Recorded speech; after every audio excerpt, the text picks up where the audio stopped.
नमो जिणाणम्। ज्ञानोदय महाविद्यालय का आज प्रथम दीक्षांत समारोह है और ये इस महाविद्यालय के इतिहास में हमेशा स्वर्णाक्षरों से लिखा जाएगा। आज का दिन एक विशेष महत्वपूर्ण दिवस माना जाएगा। मैं अनेक बातें कहना चाहता था लेकिन समय अभी इजाज़त नहीं दे रहा है, तो वो बातें तो मैं हो सका तो लगता है मुझे शाम को अवसर मिलने वाला है और यदि वो मिलेगा तो मैं तब थोड़ी चर्चा करूँगा, है ना। हाँ, तो शाम को मुझे मौका मिल रहा है। मैं असल में ये कुछ बातें बताना चाहता था कि देखो, असल में ये दीक्षांत समारोह होता क्या है, कैसे होता था। प्राचीन काल में इसकी प्रथा थी और इसका एक बहुत सुंदर इतिहास है।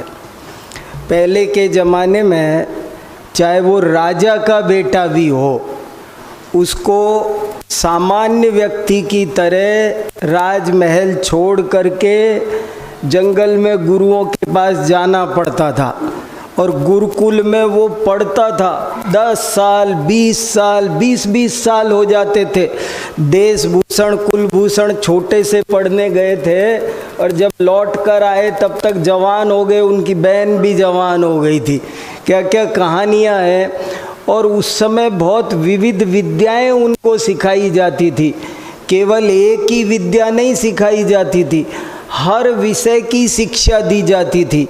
जैसे किसी को आयुर्वेद भी सिखाया जाता था तो किसी को दर्जी का काम भी सिखाया जाता था।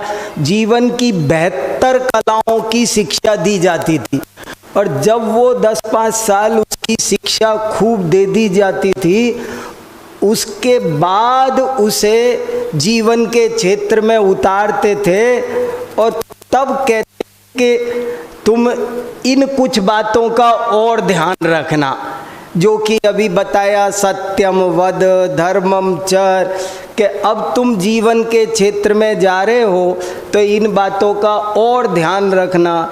तो वास्तव में देखा जाए तो वहाँ तो वो दीक्षांत वाली बात कुछ समझ में आती है कि एक आदमी को हमने 5 साल आयुर्वेद सिखाया, हमने मेडिकल साइंस सिखाई, अब वो मेडिकल की फील्ड में जा रहा है। लेकिन हम और आपका काम दूसरी तरह का है, ये जुदा कार्य है, ये एकदम निराला काम है। हमको तो रात और दिन स्वाध्याय करना है, जिनवाणी पढ़ना है। हमारे लिए तो ऐसा सूत्र, एक जैन व्याकरण का ग्रंथ है बहुत अच्छा, कातंत्र व्याकरण। उस कातंत्र व्याकरण में लिखा है, यावत जीव मधीते विप्रः। कातंत्र व्याकरण का एक सूत्र है कि किसे विद्यार्थी कहना कि जो जीवन के अंतिम सांस तक पढ़ता रहे उसे विद्यार्थी कहते हैं। और ऐसे ही भगवती आराधना में भी लिखा है, कंठ गदेहु पाणे साउणा आगमोह कादव्वो। प्राण कंठ में आ जाए तब भी हमें तो आगम का अध्ययन करना चाहिए।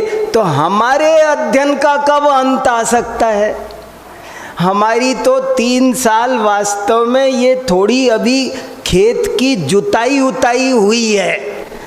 अभी तो मैं कहता रहता हूँ, अभी तो शुरुआत है, आगे बड़ी बात है।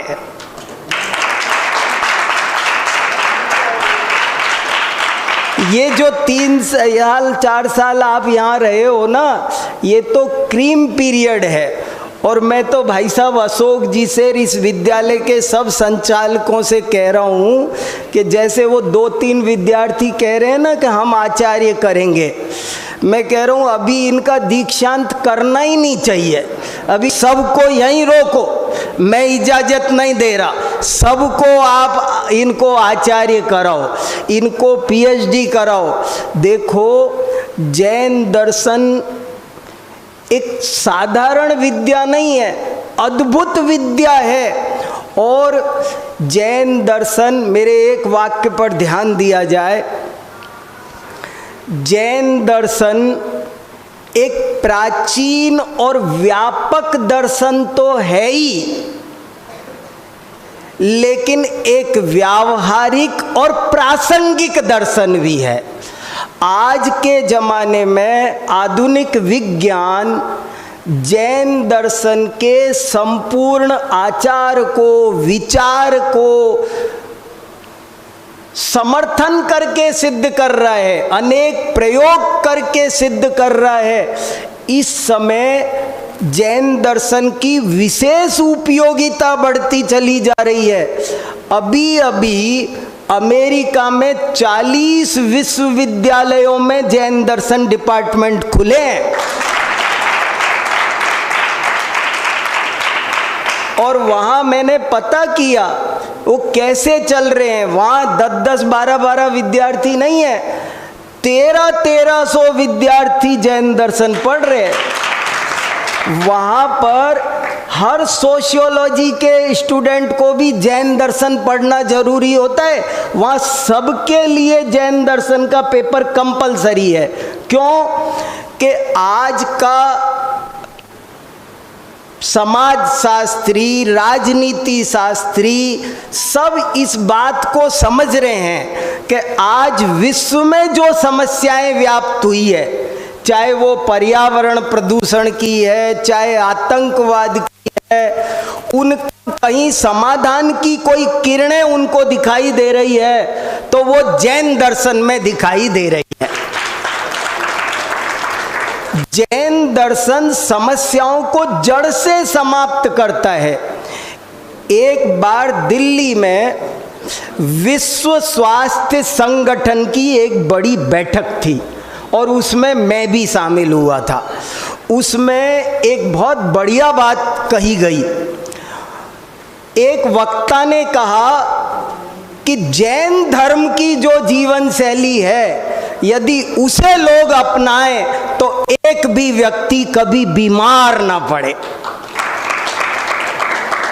और उसने कहा कि उसने एक उदाहरण दिया कि कुछ लोग हंसी उड़ाते हैं। तो कैसे उसने उदाहरण दिया कि जैसे कुछ लोग कहते हैं कि एक जैन साहब को मलेरिया हो गया और वो डॉक्टर के पास पहुंचे, तो डॉक्टर ने व्यंग करते हुए जैन साहब से कहा, क्यों जैन साहब आ गए ना, अब तो मलेरिया हो गया ना, अब तो मच्छर ने काटा ना आपको, आप तो बहुत कहते थे मच्छर मत मारो, मच्छर मत मारो, अब बताओ मच्छर मारे या तुमको मर जाने दें, क्या करें बताओ।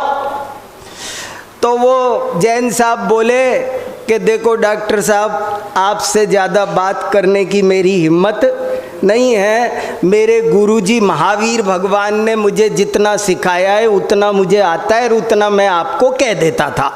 ज़्यादा बहस करनी हो तो आप महावीर भगवान से बात कर लो। तो महावीर भगवान को फ़ोन लगाया गया, फ़ोन भी मिल गया। महावीर भगवान बोले, बोलो भैया क्या बात है, कैसे फ़ोन लगाया?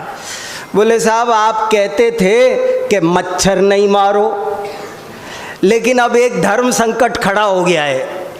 अगर मच्छरों को मारते हैं तो आपके हिसाब से हिंसा होती है, आप मना करते हो, और यदि नहीं मारते हैं तो हमें मलेरिया हो रहा है। अब हम बड़े धर्म संकट में हैं, इसलिए आपको फ़ोन किया है, समाधान बताओ।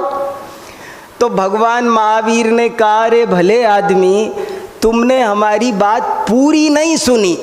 हमने तुमसे कहा था कि रात में भोजन मत करो, रात में रसोई में जूठन के कण मत छोड़ो, कूलर में पानी मत छोड़ो, पृथ्वी, जल, अग्नि, वायु, वनस्पति, तुम इनका ध्यान रखो। यदि तुम हमारी पूरी बात पर चलते तो मच्छर पैदा ही नहीं होते, मारने का सवाल था। यानी कि जैन आचार समस्या को जड़ से समाप्त करता है। एक दिन राष्ट्रपति ज्ञानी जैल सिंह श्रवण बेलगोला के कार्यक्रम में आए थे और उनका भी एक बड़ा सुंदर भाषण हुआ था।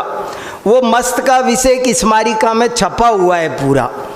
उसमें उन्होंने एक वाक्य बोला कि यदि सब लोग जैन जीवन शैली का अनुकरण करें तो देश में एक पुलिस चौकी की भी जरूरत ना पड़े।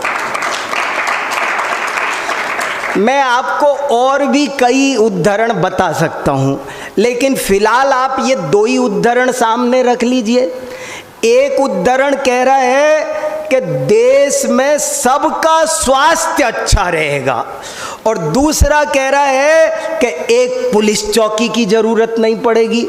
अब आप कल्पना कीजिए, यदि हमारे देश का धन स्वास्थ्य में और रक्षा में से बच जाए तो हमारा देश क्यों नहीं सोने की चिड़िया बन सकता है। कितना धन बच जाएगा।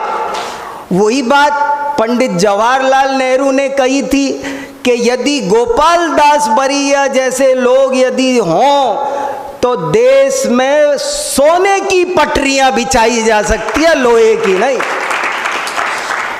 जैन दर्शन बहुत वैज्ञानिक दर्शन है। एक पद्मश्री विद्वान हुए मुजफ्फर हुसैन, उन्होंने एक लेख लिखा है, 21वीं शताब्दी में जीवित रहने की शक्ति किसी में है तो वो सिर्फ जैन धर्म में है।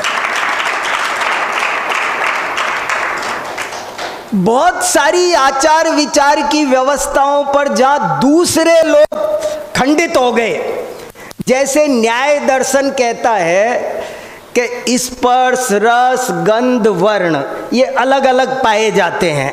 गंधवती पृथ्वी, स्पर्शवत्यापः, सबको अलग अलग मानता है। लेकिन जैन दर्शन कहता है ऐसा नहीं हो सकता। जहां स्पर्श होगा वहां रस गंध वर्ण चारों एक साथ होंगे और वो सब में है। और ये बात आज विज्ञान कह रहा है। जैन दर्शन कहता है कि कोई वस्तु नई पैदा नहीं हो सकती और कोई वस्तु कभी सर्वथा नष्ट नहीं हो सकती। आज विज्ञान चिल्ला रहा है, nothing can be destroyed, nothing can be created, it's forms only changed. केवल इसकी अवस्था बदलती है।